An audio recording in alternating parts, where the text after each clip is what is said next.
Welcome back to Story for Sleeping, where we slow things down, quiet the world outside, and drift into the lives of remarkable people. Tonight, we begin a journey into the mind of someone who lived 5 centuries ago, yet still feels so close. He painted the most mysterious smile in the world, dreamed of flying machines in the time of swords and candles, sketched the human heart with a tenderness few doctors could match, and asked questions that even now we haven't fully answered. His name was Leonardo da Vinci. Not just an artist, not just an inventor, but a seeker, a listener, a quiet observer of everything. In the next chapters, you'll follow his life, scene by scene, through Tuscan hills, Renaissance work. So take a deep breath.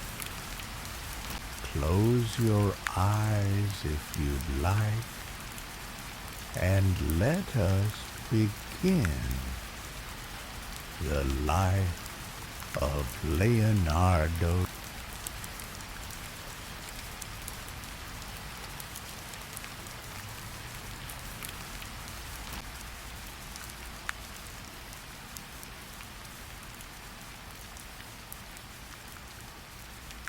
In a peaceful area of Italy called Tuscany, there was a little village named Vinci. It was April 15th, 1452. No one there knew something big was about to happen. A baby boy was born that day. There were no parties, no kings or nobles visiting. His family wasn't rich or powerful, but this boy, Leonardo, would grow up to change the way people saw the world. His father, Ser Piero, worked as a notary, helping people write and sign important papers. His mother, Caterina, was a poor local woman, maybe a servant or a farmer's daughter. Leonardo was born out of marriage, which made life harder for him. Back then, being born outside of wedlock meant you couldn't go to the best schools or inherit your father's land. Leonardo grew up between 2 different lives. His father's home was full of books, business, and smart talk, but he also spent time in the countryside, watching animals, walking through fields, and feeling the rain hit the rocks. Maybe this mix of city and nature made his mind special. From a young age, Leonardo looked at the world in a different way. He didn't just see things, he studied them. While other kids played games, Leonardo would sit quietly and watch birds fly or water move over rocks. He didn't talk much, but his eyes were always curious. He wasn't the kind of child you scold. He was the kind that made you wonder what he was thinking. Leonardo didn't train to become a lawyer or priest. Instead, he followed ants, drew pictures in the dirt, and studied how light hit the walls. He didn't have much schooling. He didn't even learn Latin properly, which most scholars used back then. But that didn't stop him. Leonardo didn't learn from books. He learned from the world around him. The world expected little from Leonardo da Vinci, but he expected everything from the world. And that was just the beginning. As Leonardo got older, people began to notice something different about him. He didn't act like other children. While most boys were loud, busy, and full of energy, Leonardo was calm, quiet, and always thinking. When other kids ran and shouted, Leonardo stayed behind. He would crouch down to watch a lizard crawl across a rock or follow how water moved around stones in the stream. He could stare at birds flying overhead, completely lost in thought. Leaves, clouds, and shadows fascinated him. He didn't just look at things, he studied them, like a scientist without tools or a classroom. It wasn't daydreaming, it was research. Even though he didn't have much schooling, Leonardo began to understand the world through what he saw. He didn't know Latin, and he didn't read many books. But his eyes were sharp, and his curiosity never rested.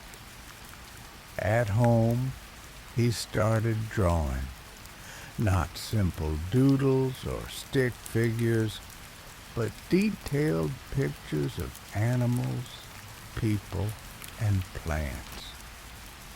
He drew the muscles in a horse's leg, the eyes of a beggar, the twist of tree roots. His drawings looked alive. People around him noticed. His father began saving some of his sketches. At first, maybe just to be proud. But soon he realized something. This boy wasn't just talented, he was special. Leonardo didn't have a teacher yet. No one had guided his hand, but nature had become his classroom. He asked big questions. Why do cats always land on their feet? Why is the sky blue? Why do birds fly the way they do? Adults didn't always have answers, but Leonardo didn't mind. He was collecting questions like treasures. He wasn't loud. He didn't show off. But his thoughts were deep. He would whisper ideas to himself, draw them in the dirt, and save them in his memory. Even as a boy, Leonardo was doing something most people never do. He was trying to understand how the world works. Before Leonardo knew how to write full sentences or read complicated books, he had already become fluent in another language, a visual one. He could draw things the way others might speak or write. His pencil was his voice. As a child, his hand was always moving, not to write letters or numbers, but to sketch what he saw. He drew tree trunks twisted by time, birds in the middle of flying, and the faces of old people at the market. He didn't need to stare at something for long. A quick glance was enough. Then he could recreate it with amazing detail, as if his eyes had taken a picture. People were amazed. His drawings weren't flat or lifeless. They had motion and emotion. He could show the power in a horse's muscles, the sadness in a beggar's face, or the softness of a bird's feathers.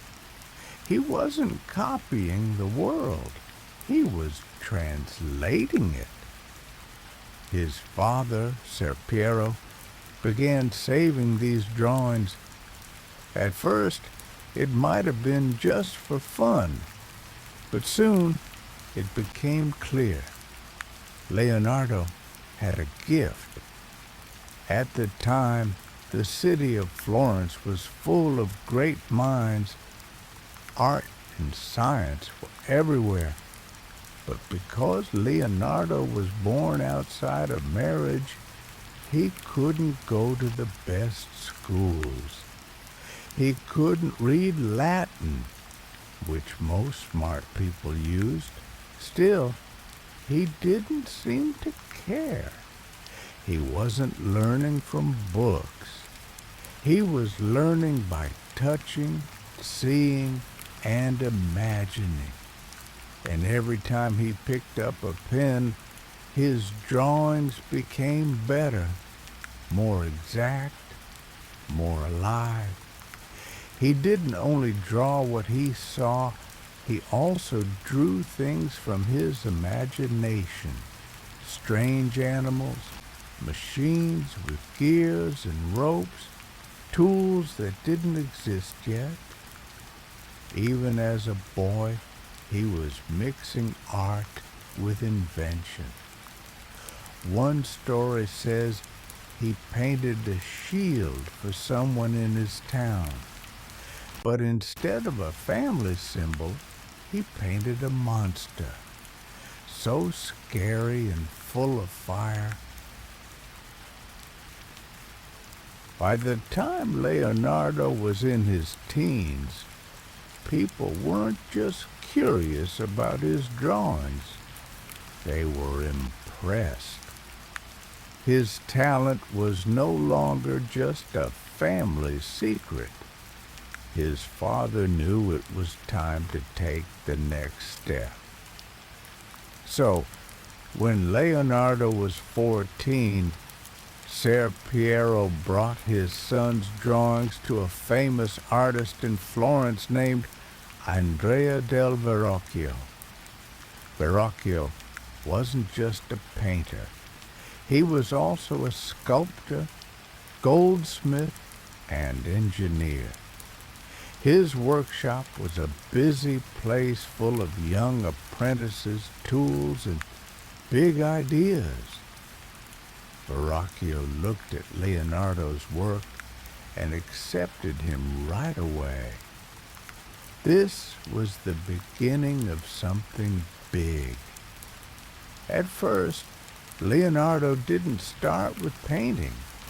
He had to learn the basics: grinding paints, preparing wooden panels, sketching fabric folds, and making sculptures. It was hard, slow work, but it taught him everything he needed to know. Leonardo watched closely. He practiced over and over, and very quickly something became clear. He wasn't just learning the craft. He was becoming one of the best in the workshop. There's a famous story from this time.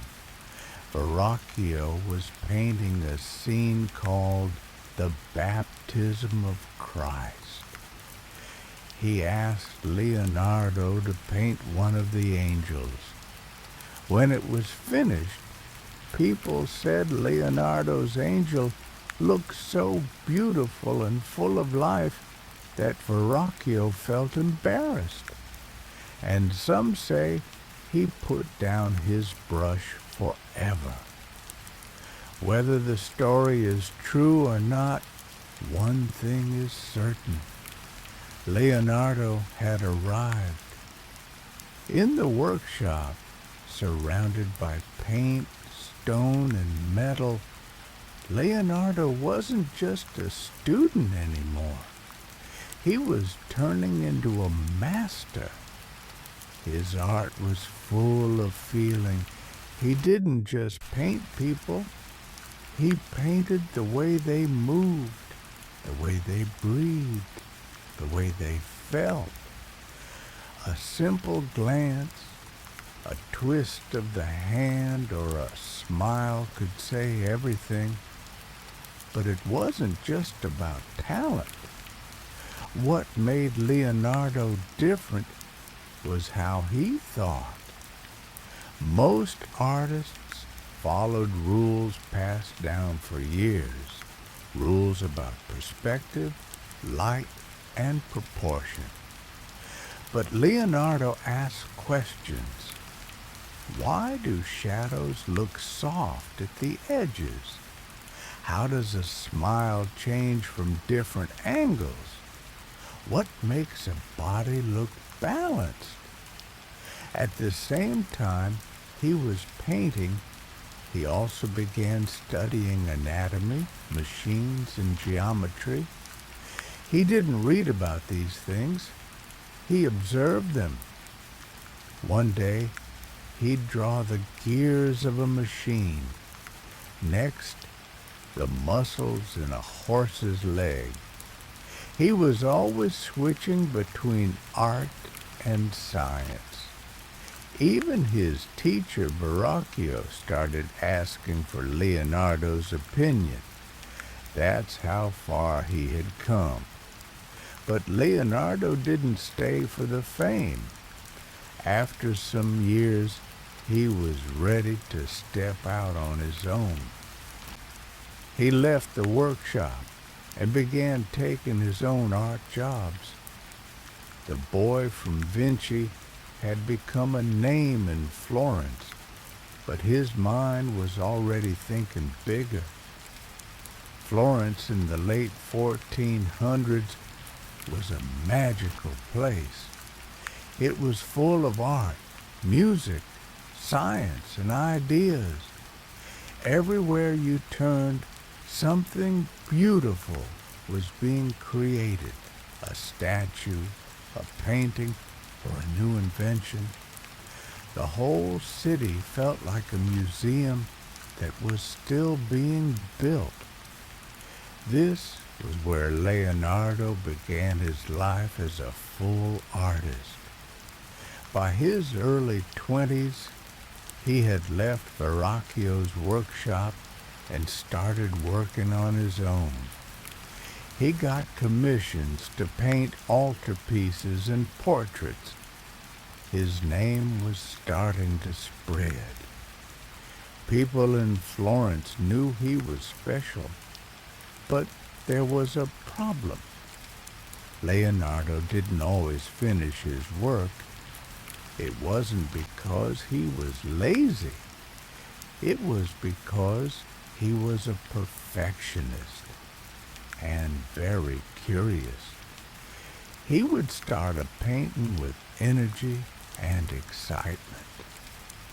But if his interest faded, he couldn't make himself continue. He only wanted to work on what truly fascinated him. This made things difficult. Patrons, the people who paid for his art, wanted results.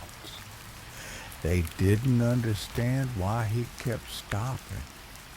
But for Leonardo, it wasn't about deadlines. It was about discovering the truth in what he saw. And when he did finish something, it was breathtaking. He had a way of using light and shadow that gave his paintings depth and emotion. His figures didn't just look like people, they felt alive, like they were thinking, breathing, and feeling something real. Other artists noticed. They admired his. By the late 1470s, Leonardo was well known in Florence. People respected his talent. He had work, clients, and recognition. But still, something inside him felt unsettled. Florence was full of tradition, politics, and old ideas. Leonardo wanted freedom. He didn't want to paint only what others told him to. He wanted to build, explore, and invent. So, in his early 30s, Leonardo made a bold choice. He left Florence and traveled north to Milan, a bigger, richer city, ruled by a powerful man named Ludovico Sforza. But here's the surprise.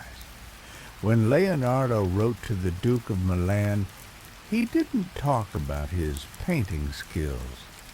Instead, he wrote a letter offering his talents as an engineer.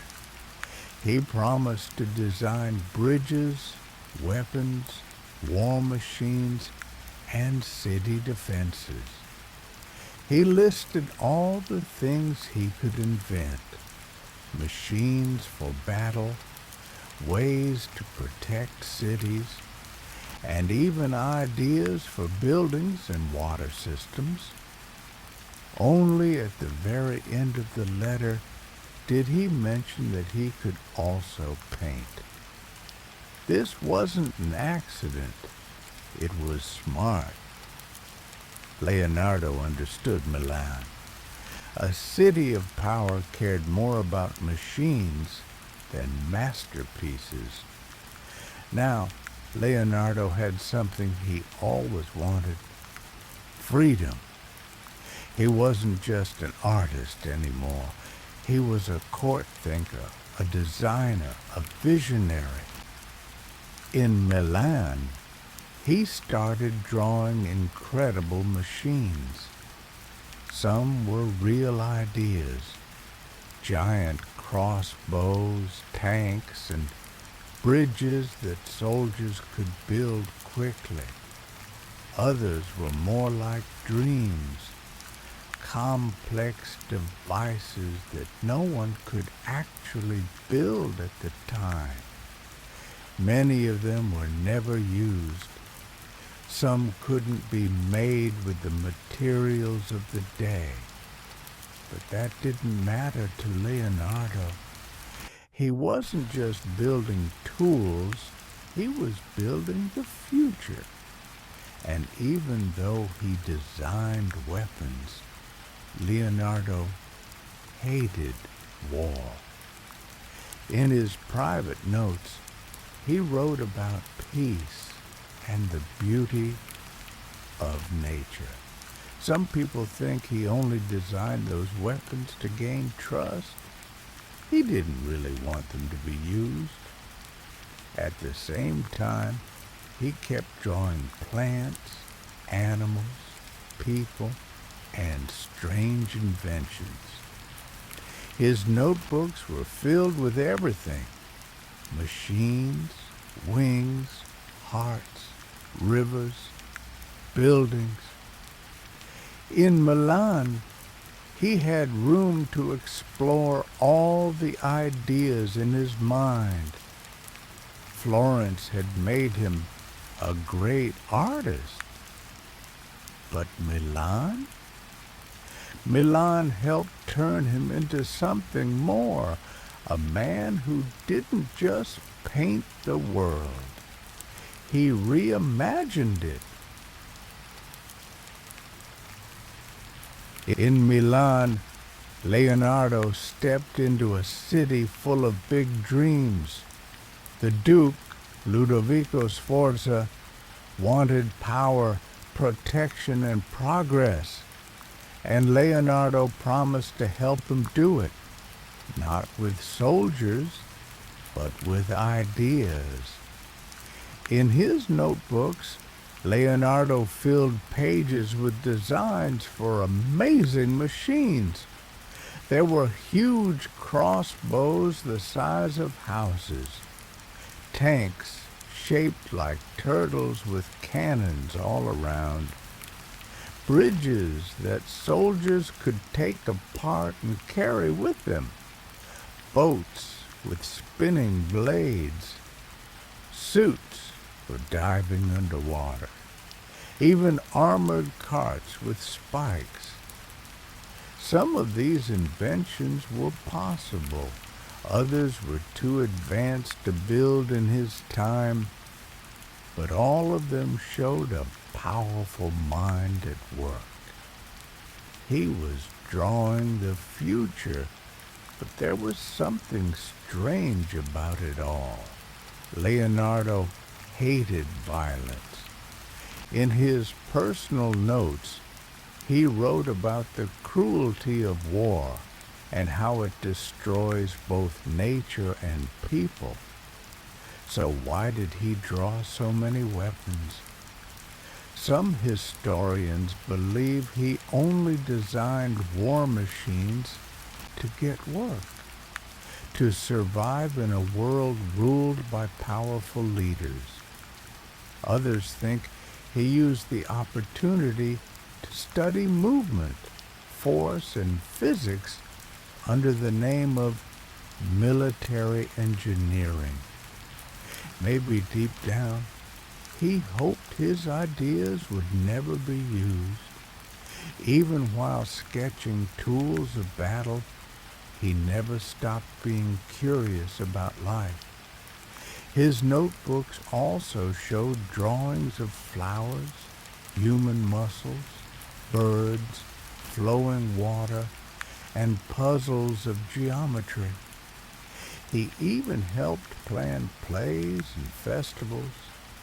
He designed costumes, gave advice on architecture, and helped build theaters. He was everywhere, always thinking, always reaching for something new. Leonardo didn't just draw what existed. He imagined what could exist. And though most of his machines were never built, today's scientists and engineers have tested some of them. And guess what? Many of them actually work. He was that far ahead of his time. Leonardo da Vinci wasn't just an artist or an inventor.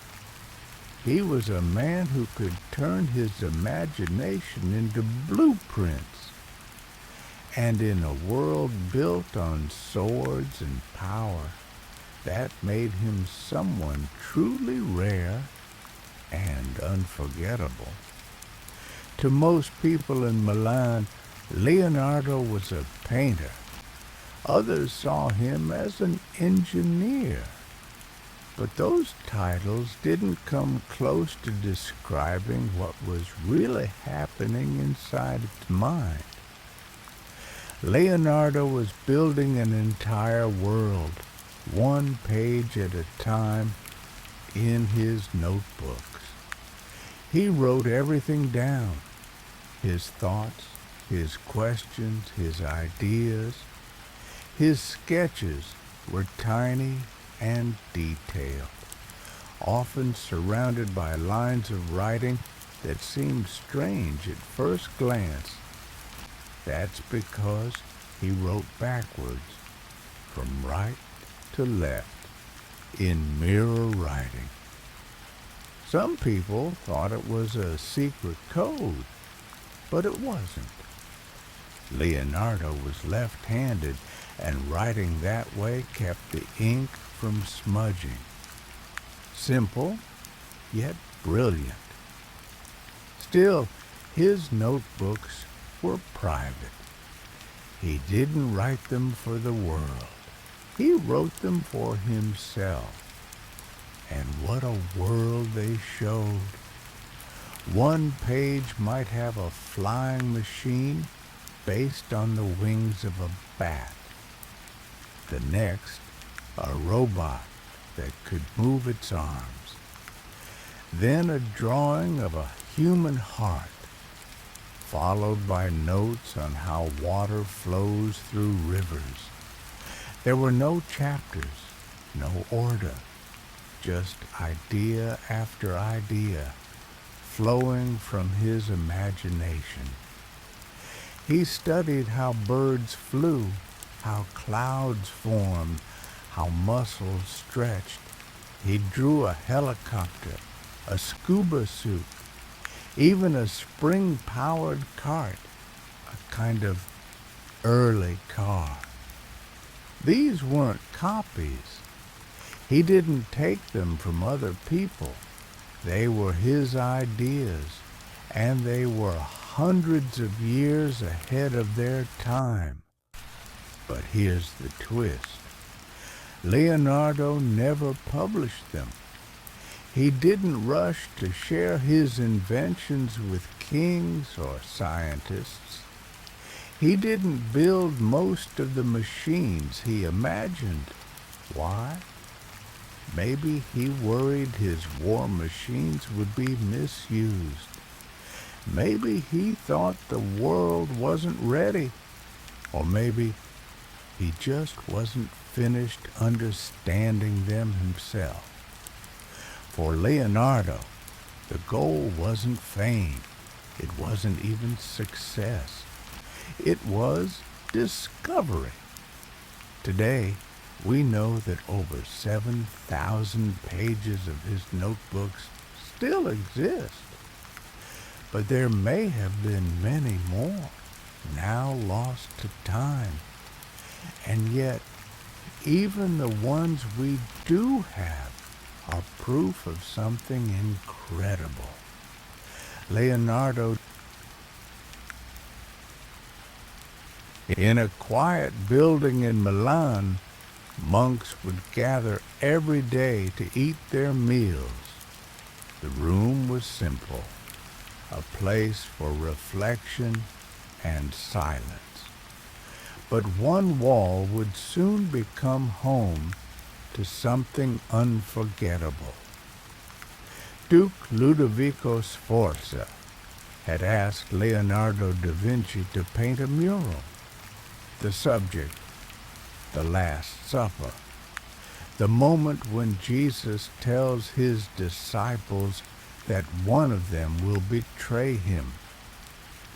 Other artists had painted this scene before.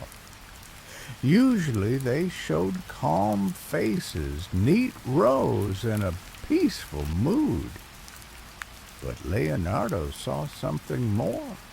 He chose the exact moment of shock, the second when Jesus speaks those heavy words. One of you will betray me. And everything changes. Instead of stillness, Leonardo painted motion. The disciples react with confusion, fear, anger, and surprise. You can see it in their faces, in their hands, in the way they lean toward or away from Jesus. Jesus sits calmly at the center, forming a triangle, perfectly balanced, like a symbol of peace in the middle of chaos. And then there's Judas. Leonardo didn't hide him. He didn't separate him from the others. Judas is right there in the group, but in shadow, leaning back, his hand reaching for a small bag of coins. Near his elbow is spilled salt, a quiet sign of bad luck and betrayal. Everything in this painting meant something, every movement, every object. But Leonardo wanted more detail than a normal wall painting could offer. So instead of using the usual fresco technique, he tried something new, painting on a dry wall. It worked for a while, but over time, the paint began to fall apart. Humidity, pollution, even war damaged the mural. Today, only a small part of the original painting remains. What we see is a careful restoration. Still, even now, it amazes people. The Last Supper isn't just a religious picture. It's a moment of real emotion, a frozen second of human drama. Leonardo didn't just paint people, he painted souls. After painting the Last Supper, Leonardo's curiosity grew even deeper. He didn't just want to paint the outside of the human body anymore. He wanted to understand what was happening inside, under the skin, beneath the muscles, within the bones. He wanted to learn what made people move, what made them breathe, and what caused a smile. So he began doing something bold and dangerous. He started performing dissections. That means he carefully opened up bodies to study how they were built. It was illegal at the time. The church strongly disapproved. Most people were afraid of it. But Leonardo didn't do it for fame or money. He did it because he needed to know. He worked quietly, often alone in candlelit hospitals and morgues, dissecting the bodies of the dead. He studied old people, children, even animals. With each body, he made careful drawings and notes. He didn't just sketch shapes. He explained how things worked. He showed how the heart pumped blood, how the lungs filled with air, how muscles connected to bones. One of his drawings of the heart was so accurate that scientists didn't fully understand it until 400 years later. He even drew a baby inside a mother's womb, so gently and carefully that it looks more like a prayer than a medical diagram. He was far ahead of his time. He made discoveries about circulation, movement, and anatomy that wouldn't be taught in schools until the 1900s. But here's the strange part. He never published any of it. His drawings, his findings, all stayed hidden in his notebooks. Maybe he feared the church's reaction. Maybe he felt he hadn't finished his research. Or maybe, to him, learning was enough. For Leonardo, the human body wasn't just flesh and bones. It was a beautiful puzzle, a perfect design made by nature, or maybe by some. If you really want to understand Leonardo da Vinci, you have to step into his notebooks. They weren't neat, they weren't organized, but they were full of life, like a window into his mind. Page after page was filled with tiny handwriting, flowing in the wrong direction. He wrote backwards, from right to left, like a mirror. Was it a secret code? Not exactly. Leonardo was left-handed. Writing backwards kept the ink from smudging.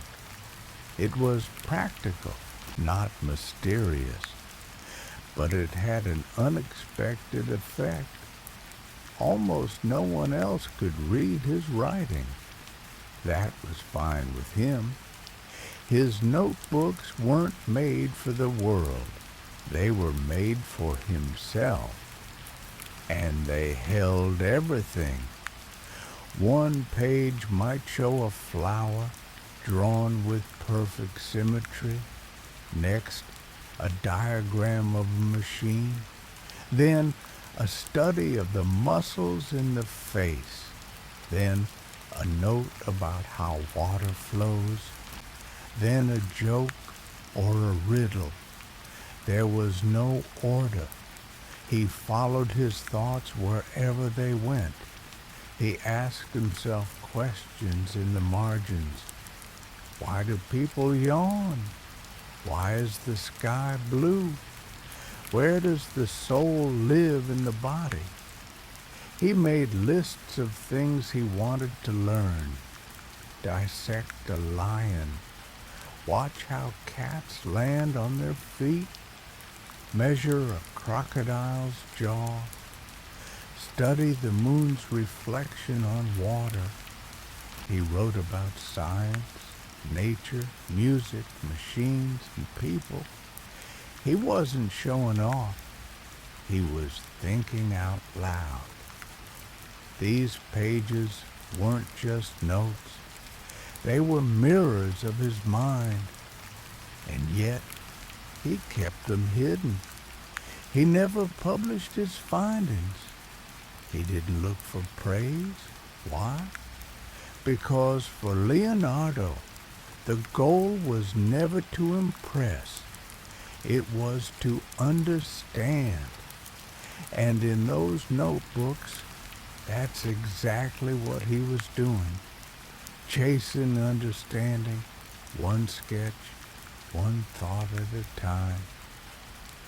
There was one dream Leonardo da Vinci could never forget. One idea that kept pulling him back no matter what else he was working on. Flight. The idea that humans could fly, soar like birds, was more than a science project to him. It was a symbol of freedom. He spent hours, even days, just watching birds. Hawks floating on warm air, swallows darting and twisting through the sky. He would buy birds in cages just to set them free, so he could study how they took off, how they moved their wings, how they caught the wind. What secret did they have? And could humans learn it too? In his notebooks, Leonardo asked the same question again and again. He didn't just guess. He observed. He studied the shape of feathers, the way air moved around wings, how birds shifted their weight to turn or dive. And then he started to design. His notebooks are filled with flying machines, wings with levers and pulleys, wooden gliders, pedal-powered contraptions that flapped like giant bats. He even designed a helicopter, a spiral screw made of linen that could spin upward into the air. One sketch shows a parachute shaped like a tall pyramid meant to slow a person's fall. Some of his ideas were brilliant. Some were impossible with the materials of his time, but all of them came from watching nature and trying to understand it. Leonardo didn't just dream about flying, he tried to build the sky. None of his flying machines worked during his lifetime. The tools, the engines, the materials, they just weren't advanced enough yet. And sometimes Leonardo stopped building them because he believed the idea in his head was better than what he could actually make. But he never gave up. Even while painting or studying anatomy or designing weapons, he always came back to flight. Centuries later, people tested his parachute. It worked. His wing designs helped shape aerodynamics, the science of how air moves around objects. His ideas helped modern flight take off. Leonardo never left the ground, but he gave the world wings. And in doing so, he proved something timeless, that dreams, when grounded in careful observation, can. In the early 1500s, Leonardo returned to Florence. There, he began a painting, quiet, small, and simple at first glance. It showed a woman sitting calmly, her hands folded gently, but something about her was unforgettable.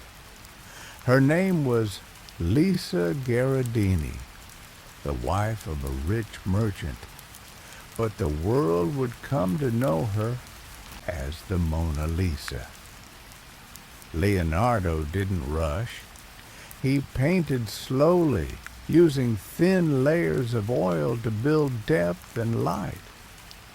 He used a special method called sfumato, which blurred the lines between light and shadow, just like in real life. The background wasn't just a landscape, it was a dream. Misty mountains, winding rivers, and a sky that felt endless. And then there was her smile. It's the most famous smile in the world, because no one can quite explain it. From one angle, it seems warm. From another, it feels sad.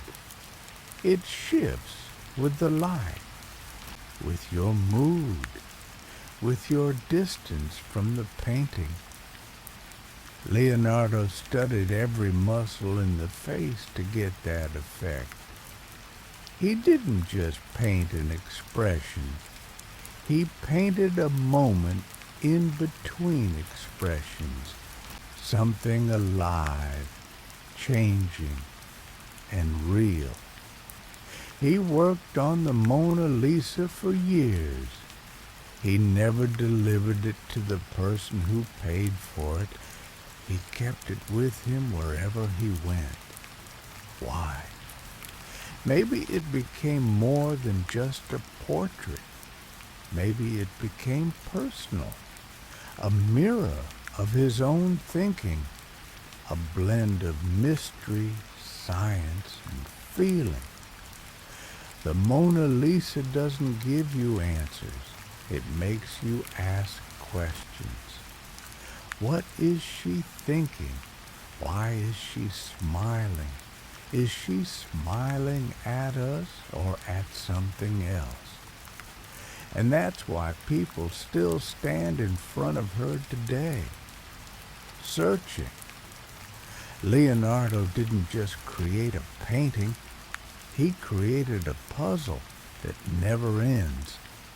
The Mona Lisa isn't just a famous painting, it's a presence, quiet, still, and deeply alive. It's not her clothing that draws people in, not the colors, not the background. It's her smile. That gentle, shifting curve has fascinated the world for more than 500 years. From far away, it seems calm, maybe even happy. But move closer, and it almost disappears. Some say it feels joyful. Others think it hides something. Leonardo understood something few artists ever had, that the face is never still. Emotions don't stay in one place. They flicker and fade like candlelight. He watched people carefully, how lips move, how eyes narrow, how a face changes when someone holds back a thought. And that's what he painted. Not a frozen expression, but the hint of one. He once said, "Painting is a mental thing, and nowhere is that more true than here." Because when you look at the Mona Lisa, it feels like she's looking at you. She doesn't tell you what she feels. She waits for you to bring your feelings to her. That's why millions of people still stand in front of her, trying to read her. And maybe that was Leonardo's greatest trick. He didn't paint a woman. He painted a conversation, a silent exchange between the painting and the viewer, one that never quite ends. Even as his fame grew and his paintings amazed the world, Leonardo was never truly still. He didn't settle down. He didn't build a big workshop or surround himself with fame. Instead, he kept moving, from Florence to Milan, then back again, and later to Rome. Why? Because he wasn't chasing money or titles. He was chasing understanding. He started a giant mural called The Battle of Anghiari, a wild, swirling scene of horses and warriors. It was meant to be one of his greatest works, but he never finished it. The paint didn't dry right. The wall had problems. Maybe the image in his mind was too complex to bring to life. Or maybe, as always, his curiosity pulled him somewhere else. People around him called him unpredictable. Some said he was unreliable. But the truth was, once he understood something, it no longer held his interest. He wasn't bored. He was just ready for the next mystery. One day, he was sketching flying machines. The next, he was designing city streets or studying the way leaves grow on branches. To others, it looked like chaos. To Leonardo, it was all connected. Article science, nature, movement. They were different pieces of the same puzzle. Even when he moved to Rome, where great artists like Michelangelo and Raphael were rising, Leonardo didn't try to compete. He watched, he reflected, he worked quietly, still learning, still searching, because even as the world looked at his past, Leonardo was already dreaming of what came next.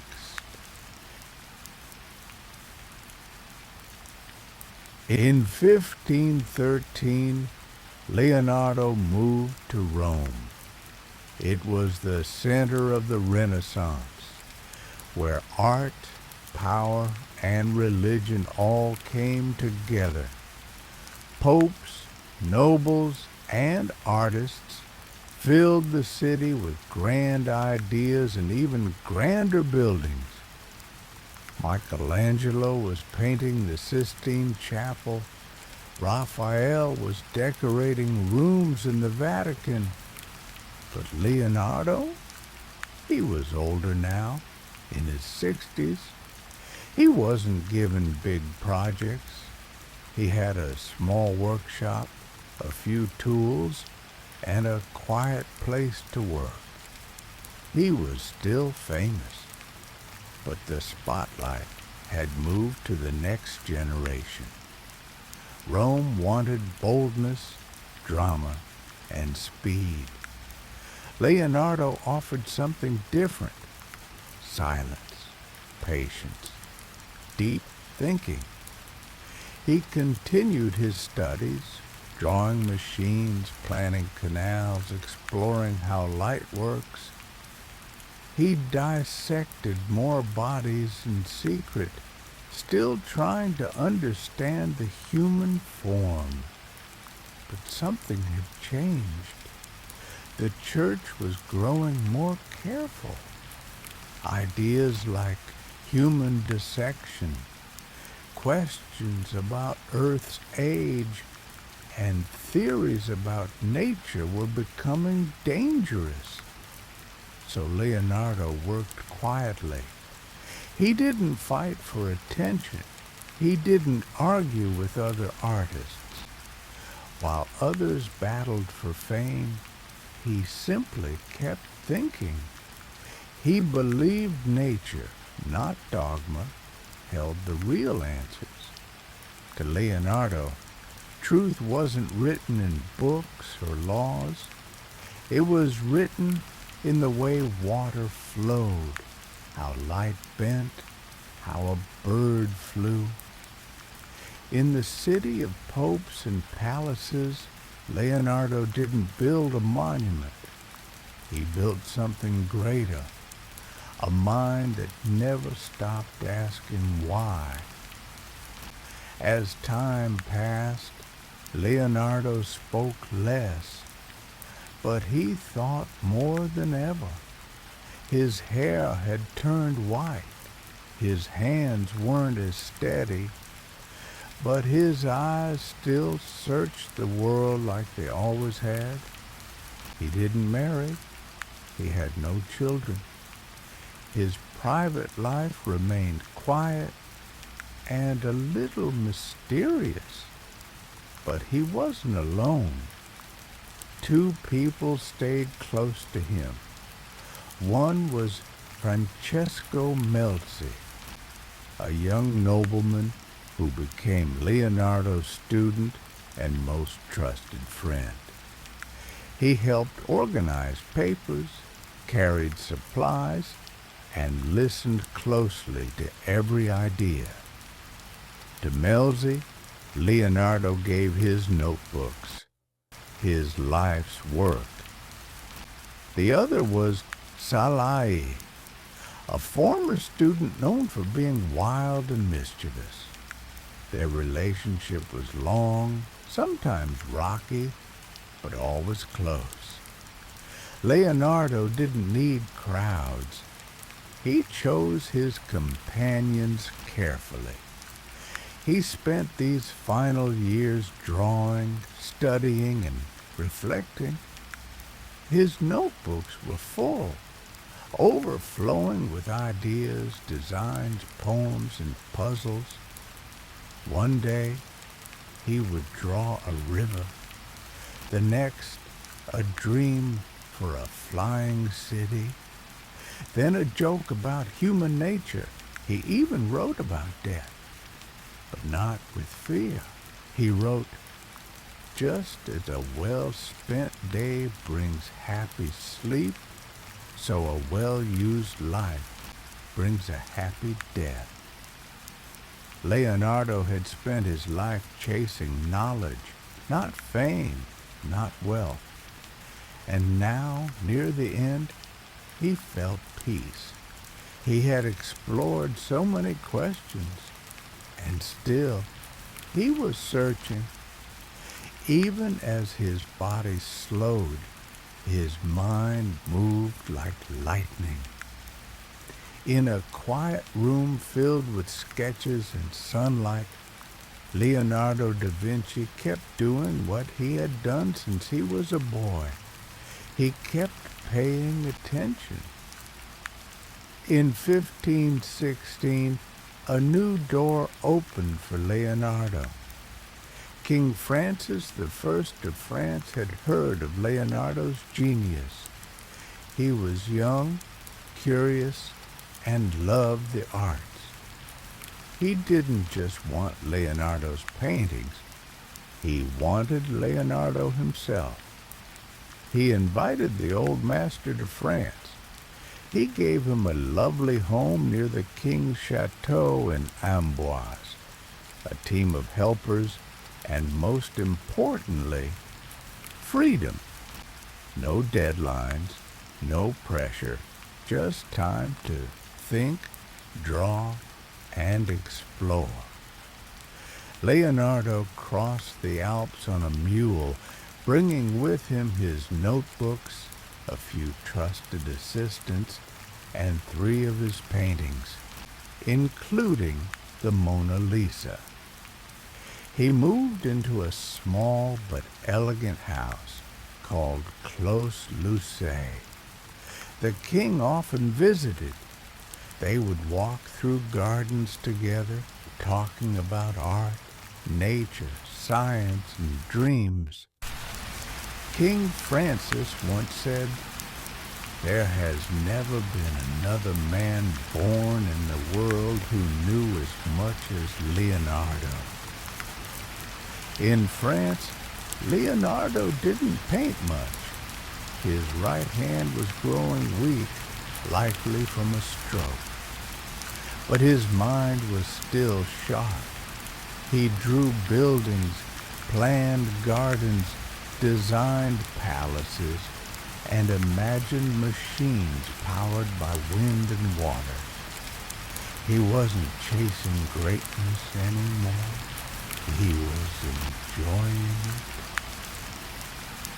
In this peaceful corner of France, far from the city crowds and court politics, Leonardo da Vinci finally found something he had never really had before: rest. Even as his body grew weaker, Leonardo's mind stayed full of life. He kept writing in his notebooks, just a little slower now. He filled the pages with thoughts about water, geometry, and life itself. He wrote about spirals, stars, and rivers. He studied how flowers grew, how light touched stone, how the soul might connect to the body. He made sure Francesco Melzi understood what to do after he was gone. He gave clear instructions for his notes, drawings, and unfinished work. He even remembered Salai in his will and gave money to his servants. Some stories say that King Francis was with him when he died, that he held Leonardo's hand as he passed. We don't know if that's true, but what is true is this. On May 2nd, 1519, Leonardo da Vinci died peacefully in his small home in France. He had no children, no heirs, no grand tomb.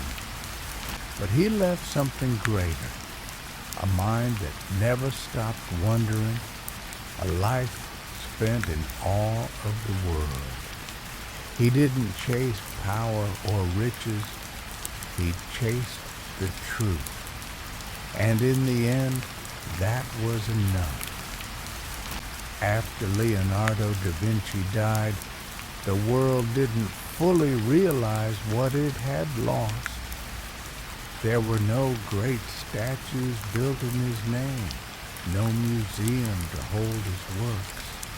His notebooks, his most valuable treasures, were given to Francesco Melzi, his loyal student. Melzi protected them, but after Melzi's own death, the pages began to disappear. Some were sold, others were lost. Many were split apart and passed from hand to hand by people who didn't understand their importance.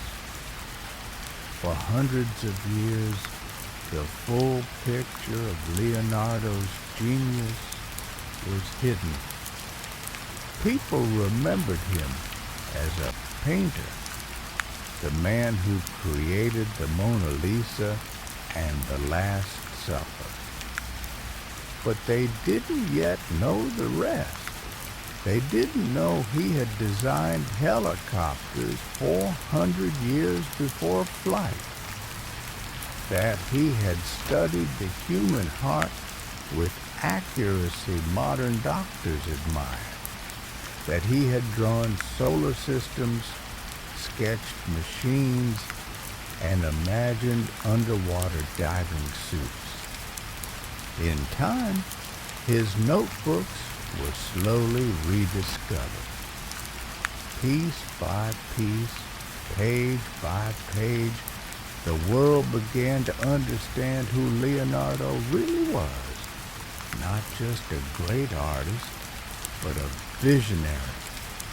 Today, many of those pages are stored in libraries and museums. Some are still missing. And even now, experts are finding new ideas in them. Secrets, solutions, possibilities. Because Leonardo wasn't just part of history. He was ahead of it. He imagined things the world wasn't ready to build. He thought in ways others couldn't explain. He dreamed in blueprints. He saw patterns in everything: water, music, machines, faces. He showed us that art and science are not enemies. They are partners. That emotion and logic can work together. That beauty and understanding can live in the same hand. And most of all, he taught us that curiosity is more powerful than certainty. Leonardo da Vinci wasn't trying to impress anyone. He was trying to see the world clearly.